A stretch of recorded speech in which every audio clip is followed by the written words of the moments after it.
এত খাবার! খাও বাবা খাও, ভালো মতন খাও। না না, আর দেন না, এত খেতে পারি? তোমার জন্য তো এত সব রকম আয়োজন। তুমি না খেলে খাওয়া হয়। হ্যাঁ, খাবার? ও, কাল তো জামাই ষষ্ঠী। ইয়ে! ও মাই গড, হোয়াট এ প্লেজার।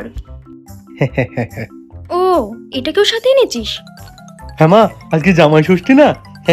তোকে কতদিন পরে দেখছি শোনাই। 10-15 দিনের আগে কিন্তু আমি ছাড়বো না। 15 দিন?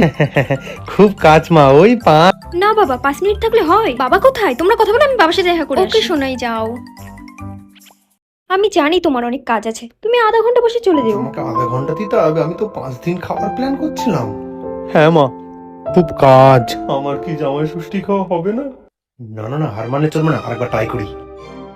মা, রোদে গরমে আসলাম তো, মনে হচ্ছে স্নান করে কিছু খাই। হ্যাঁ বাবা, খুব গরম। তুমি না একটা কাজ করো, তুমি তাড়াতাড়ি স্নান করে বাড়ি গিয়ে খেয়ে নাও বাবা। এক্ষুনি বেরিয়ে পড়ো। মা, আজকে জামাই ষষ্ঠী, এখানে কিছু খেতে দেবেন না? খাবার খাবার তো আছেই। আছে?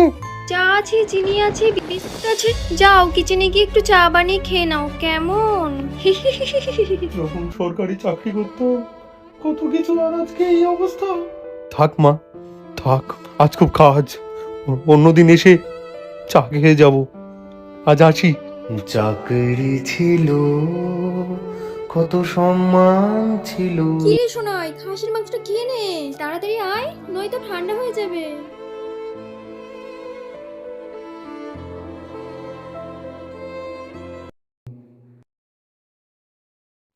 আরে মা, তোমার জামাই কোথায় গেল? আর বলিস না, কতবার থাকতে বললাম জামাইকে। বললাম তোর বাপি মাংস আনবি, মাংস রান্না করব, কিন্তু থাকলো না, বললো কাজ আছে, চলে গেলাম। চাকরি নেই কিছু না, আবার জামাই ষষ্ঠী খাবি, সব দেখো।